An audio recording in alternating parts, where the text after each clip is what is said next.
Bonjour, bonjour, bienvenue sur Bâti Journal TV. Nous sommes à Nantes et nous sommes toujours au Forum Bois Construction 2022. Et avec mon invité cet après-midi, nous allons parler coopérative, nous allons parler artisan, puisque j'ai avec moi Monsieur Alban Viau. Bonjour. Bonjour. Vous êtes le directeur général de l'UAB. Tout à fait. Et on va parler de l'UAB. Avec plaisir. L'UAB, qu'est-ce que c'est ? Alors l'UAB, c'est une coopérative d'artisans, ça veut dire l'Union des artisans du bois. C'est une coopérative qui est détenue par 400 entreprises artisanales, donc des menuisiers, des charpentiers, des ébénistes, des cuisinistes. Donc tous ces artisans sont détenteurs du capital social de la coopérative et le seul but de la coopérative, c'est de produire tous les services et de fournir tous les produits dont les artisans ont besoin au quotidien. Donc c'est à la fois simple dans sa définition, mais c'est complexe dans son organisation puisque on se fixe beaucoup d'objectifs à remplir pour soulager le quotidien de ces artisans. Alors, oui, l'objectif, hein, c'est de les aider en fait à... C'est quoi l'objectif ? Justement, allons-y. Alors, l'objectif initial à l'origine, c'était d'acheter, de stocker et de livrer aux artisans tous les produits dont ils avaient besoin pour qu'ils puissent mettre en œuvre ces produits chez leurs clients. Mais depuis l'origine de la coopérative qui est née en 1981, on a étoffé très largement la palette de nos actions, puisque désormais on a mis en place des showrooms pour que nos conseillers puissent accompagner les clients de nos artisans. On a développé des services tels que les formations pour nos artisans, des formations techniques, des formations commerciales, des formations à la gestion, des formations aux ressources humaines. Donc vous voyez que l'accompagnement, oui, il est très large, un accompagnement informatique aussi, hein, puisqu'on équipe nos artisans de tout le matériel informatique dont ils ont besoin. Donc en fait, on est très pragmatique. Hein. Dès qu'un artisan ou un groupe d'artisans nous dit on aimerait que la coopérative s'occupe de ce sujet et prenne en main ce sujet pour nous, on s'attelle à la tâche et puis on fait en sorte que le projet aille à son terme le plus rapidement possible. Voilà, l'idée, c'est vraiment d'aider, de coopérer tout simplement. Hein. C'est vraiment dans l'ADN. C'est le but d'une coopérative. Voilà. Très concrètement, comment ça marche ? Je suis artisan, je veux adhérer. Enfin, c'est pas une adhésion, je veux coopérer, je veux devenir coopérateur. C'est devenir coopérateur. Alors nous, on dit coopère-acteur dans notre langage parce qu'on veut vraiment que les coopérateurs prennent leur destin en main et soient aussi acteurs de leur structure coopérative. Concrètement, c'est bien une adhésion. Hein, c'est-à-dire qu'un artisan, avant de rentrer à la coopérative, il faut qu'il formule une demande d'adhésion. Qui fait l'objet d'une étude approfondie par le conseil d'administration, hein, qui est composé de 15 artisans. Donc au niveau de la direction générale, on présente le dossier au conseil d'administration. C'est un dossier qui comprend l'historique de l'adhérent, ses perspectives, ses projets, une étude financière également. Et puis le conseil d'administration se prononce sur l'adhésion ou pas de cet artisan à la coopérative. Et si le conseil est favorable à l'adhésion, l'artisan achète des parts sociales de la coopérative. Donc il devient actionnaire de la coopérative au même titre que ses 400 collègues. Et qu'est-ce qui ferait que je ne puisse pas être accepté dans la coopérative ? Est-ce qu'il y a par exemple des problématiques de concurrence tout simplement entre les différents acteurs ? Alors non, ça, la concurrence entre acteurs, c'est jamais un argument qui est retenu. Justement parce que à l'origine, le succès de la coopérative, il repose sur le fait qu'il y a des concurrents qui, en 1981, ont su échanger, ont su s'entendre, ont su partager leurs conditions d'achat pour créer ce modèle et pour acheter en commun. Donc ils ont su dépasser cette dimension-là. Donc c'est jamais un critère qui est retenu, bien au contraire. Ce sont peut-être des concurrents sur le terrain, mais quand on parle de coopérative, ce sont tous des collègues. En revanche, les critères qui sont retenus, ce sont des critères qui tiennent à la solidité du projet quand une entreprise s'installe, qui tiennent à la santé financière de l'entreprise lorsqu'elle est présentée, qui tiennent à sa capacité justement à être coopérateur, c'est-à-dire à s'investir au quotidien dans l'entreprise. C'est pas que prendre, c'est aussi donner.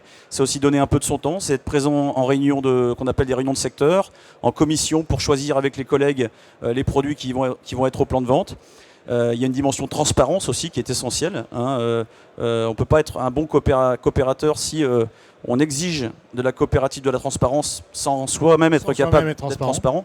Donc voilà, il y a un certain nombre de critères qui sont pris en compte et qui permettent de formuler une analyse très objective, bien au-delà de considérations subjectives telles que la concurrence. Aujourd'hui, en 81, combien d'acteurs, combien de coopérateurs? Aujourd'hui, combien? Et vous avez parlé tout à l'heure de showroom. Expliquez-nous un petit peu votre organisation du moment. Alors aujourd'hui, donc, on a 400 adhérents. Hein, donc, il y en avait 30 au début. Et depuis 1980, la coopérative n'a cessé de se développer au fil des années pour atteindre le nombre de 400.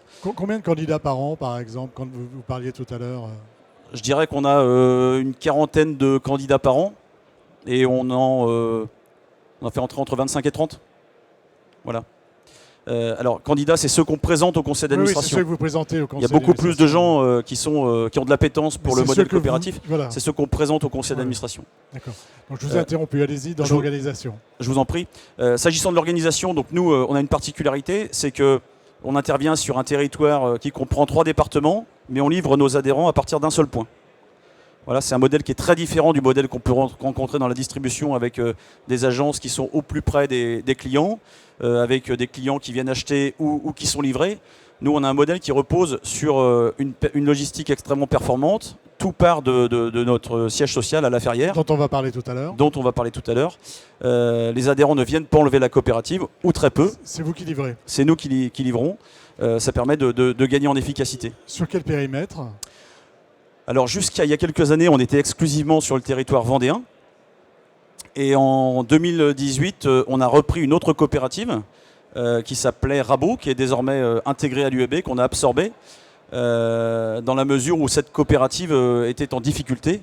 La logique, c'était que c'était bien, elle avait été créée en 2005, cette structure. La logique, c'était bien qu'elle ait un essor de façon autonome, hein, parce que c'était une coopérative consoeur. Mais malheureusement, la coopération, ça ne marche pas partout. Quand il n'y a pas les bons hommes, quand il n'y a pas les bons artisans, le bon noyau dur, ça ne marche pas. Et donc, ça nous donne raison d'ailleurs quant à la sélectivité qu'on opère sur le profil des gens qui nous rejoignent. Et donc, en 2018, on a fusionné avec cette coopérative. Et c'est pour cette raison que désormais, on est présent non seulement sur la Vendée, mais aussi sur le territoire charentais. Donc, sur les 400 adhérents de la coopérative, il y en a 80 sur la Charente et la Charente-Maritime. Et en termes de produits, je trouve absolument tout ce dont j'ai besoin, moi, en tant qu'acteur du bois, on va dire. Oui. Oui. La logique, c'est vraiment de répondre à tous les besoins de nos adhérents. On ne peut pas accepter l'idée qu'un adhérent nous demande un produit et qu'on ne puisse pas lui fournir.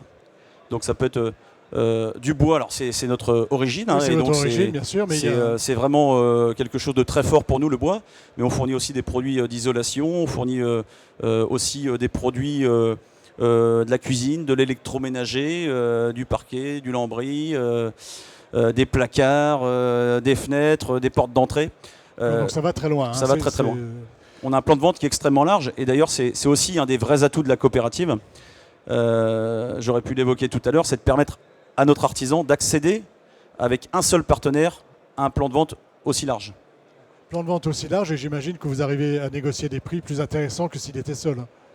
Bien sûr, hein, c'est la logique de la coopérative que d'avoir des prix, de proposer des prix attractifs parce que au-delà de tous les services que j'ai présentés, au-delà des valeurs dont je vous parle, la coopérative, elle ne pourrait pas, être aussi implantée et avoir autant de poids si ce n'était pas un acteur économique performant. Donc nous, notre vocation, c'est d'apporter de la compétitivité économique à nos adhérents et ça, on le fait parce que effectivement, au travers des achats qu'on représente, on pèse en termes de négociation avec nos partenaires.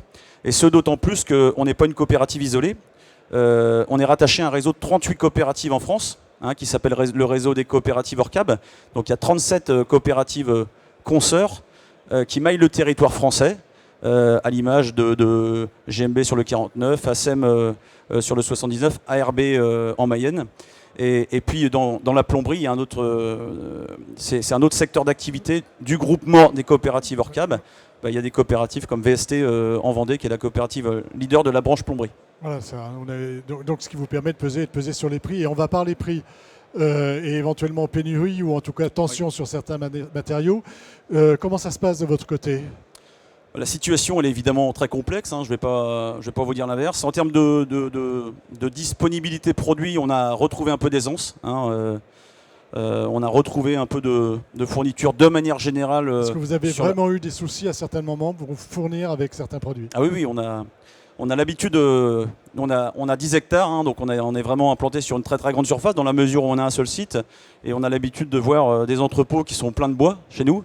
Et il y a vraiment eu des semaines où on s'est fait très peur parce qu'on n'avait rien pour approvisionner nos artisans, malgré les partenariats très forts qu'on a noués avec certains fournisseurs. Hein.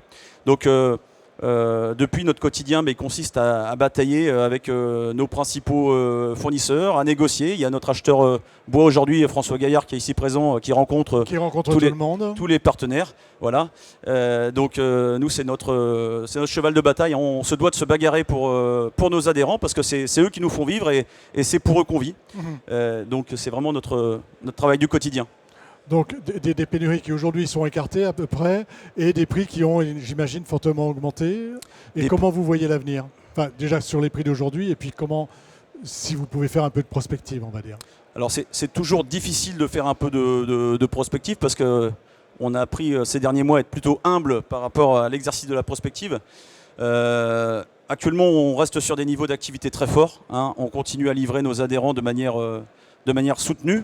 En revanche, au travers de la fréquentation de notre salle exposition qui accueille chaque année environ 6 000 particuliers par an et au travers des témoignages de nos artisans, on sent bien qu'il y a un phénomène de ralentissement.